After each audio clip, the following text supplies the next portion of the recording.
All right, it is Friday afternoon here at 12 o'clock. We want to take a live look outside at our camera at High Point University. We have a break in the rain now, thankfully, but you can't put away that umbrella just yet. Thank you for joining us this afternoon. I'm Christina Evans here alongside meteorologist Dave Aiken. Dave, I was out at High Point University just about 3 hours ago. We had gotten a break in the rain, and it seems like it's holding off for now. Yeah. But, I mean, I know those showers are on the way. They'll be back a little bit later on as we get into later in the afternoon. There was heavy rain that caused some ponding on the roadways there in Greensboro. You can see this look from the DOT camera there near Martin Luther King Jr. Drive. Police did block off the left lanes for a while because of that huge puddle of water on both sides of the freeway. Thankfully, both of those lanes are now back open at this time. But of course, we are getting ready for another round of rain this afternoon. Be sure to take it slow out there on the roads. And as a reminder, your headlights are required to be on whenever you use those windshield wipers. In Florida, a dozen homes were destroyed when a tornado touched down. We want to show you some video now of the town of Holsford. This is about 30 miles west of Tallahassee. You can see just beams, insulation, and roofs scattered all across the area. Several trees were also snapped in halves like twigs. No injuries have been reported at this time, thankfully, but those authorities are now urging people to stay off the roads due to debris and downed power lines. In Texas, two brothers are recovering after getting struck by lightning. 7-year-old Isaac and 13-year-old Jaden were playing outside their home. This is when a bolt of lightning struck the tree above them. The lightning deflected and ended up striking Jaden, causing his heart to stop. Doctors say that it then bounced off of him and over to Isaac. Both boys lost consciousness and collapsed. Their mother says that it wasn't raining at the time when the lightning hit. She was about to tell them to go inside. It's a blur. I just remember everybody praying and telling them, Jaden, Isaac, come on, breathe, you gotta wake up. Scary moment for everyone, I'm sure, but we have some good news for you this afternoon. Both boys are doing better and resting in the hospital. And remember, you can always stay ahead of those storms that are expected here in our area this afternoon on the free WXII 12 News mobile app. Track the rain on our interactive radar and sign up for those push alerts to be notified of any severe weather that might be headed to your neighborhood. Happening now, part of East 14th Street is still shut down at this hour as police are investigating a deadly shooting that caused a crash. This happened overnight near the intersection with North Liberty Street.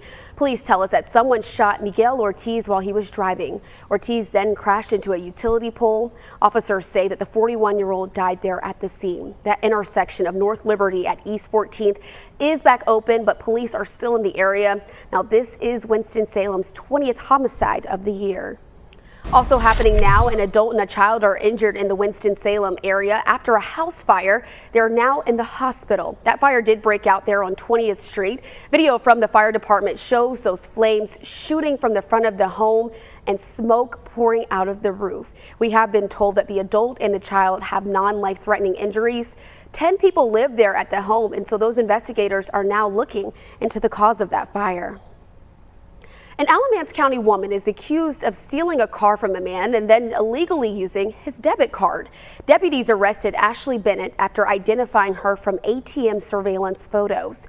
Investigators say that she did take a car from a man that she just met last week in Mebane.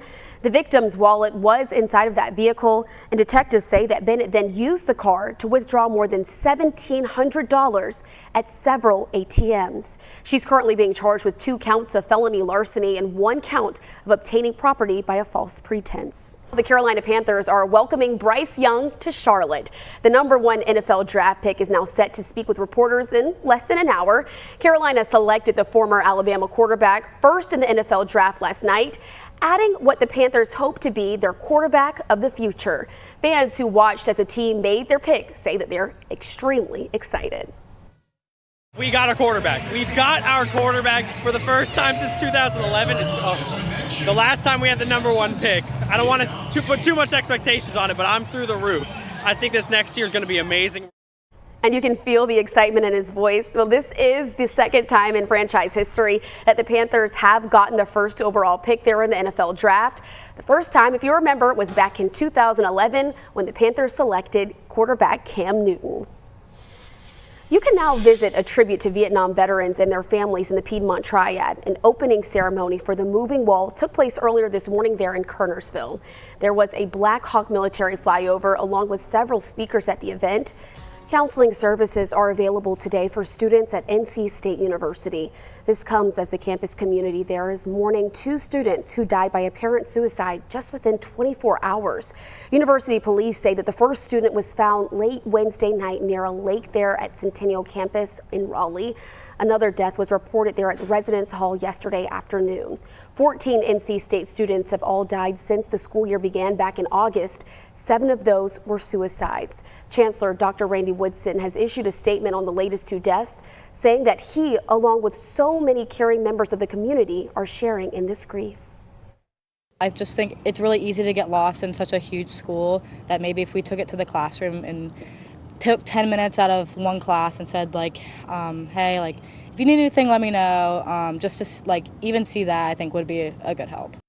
And a reminder this afternoon, if you are struggling and need support, please call this number there on your screen. It's the National Crisis Lifeline at 988.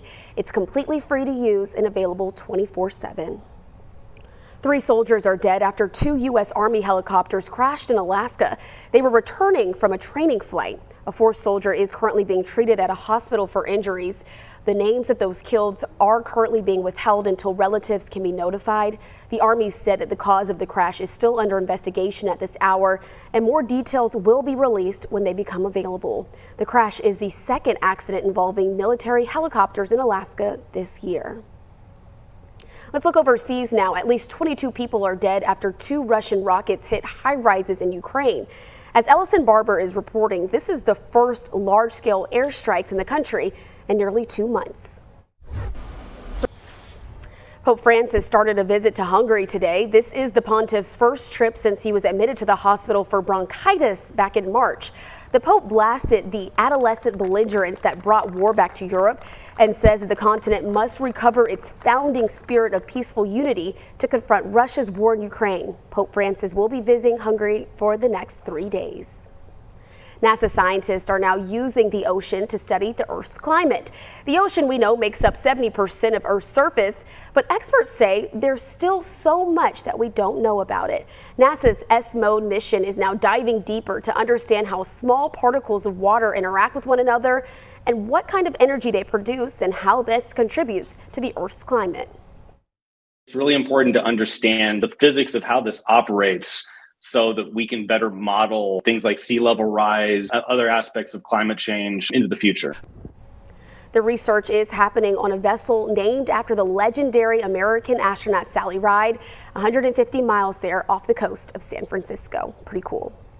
Happening now, 2 astronauts are on the International Space Station on a 6.5-hour spacewalk. We're taking a live look there now. This is very cool. So NASA astronaut Steve Bowen and UAE astronaut Sultan Al Nayati did exit the station this morning at 9:15. They're working to install hardware to support future power system upgrades. You can hear the work that they're doing. This is the first spacewalk in history for a UAE astronaut. Very cool to get live looks at stuff like this. I mean, when we were talking about space, it wasn't honestly that long ago that we even took the first steps on the moon. Now we're getting broadcasted video there. And real time, that's pretty good stuff. Maybe, I like it. Yeah, maybe eventually you could even do the weather from up in space. Well, let's not go that far. All right. I had to try. Although you'd be out of the weather up there, wouldn't you? You wouldn't have to deal with the showers and storms we may start to encounter later on today.